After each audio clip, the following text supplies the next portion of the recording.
اس حال میں کہ امن والے ہوگے اور اپنے سروں کو منڈوانے والے یا بال کٹوانے والے۔ حالانکہ اللہ تعالیٰ کو علم تھا کہ وہ ضرور داخل ہوں گے اور یہی اس کی مشیت تھی، لیکن مقصود اس بات کی تعلیم دینا تھا۔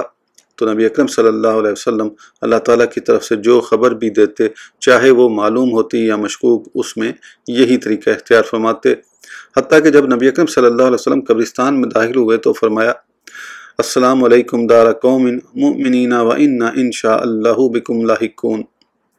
اے مومنوں کے گھر والوں، تم پر سلامتی ہو، اگر اللہ تعالیٰ نے چاہا تو ہم بھی تمہارے ساتھ ملنے والے ہیں۔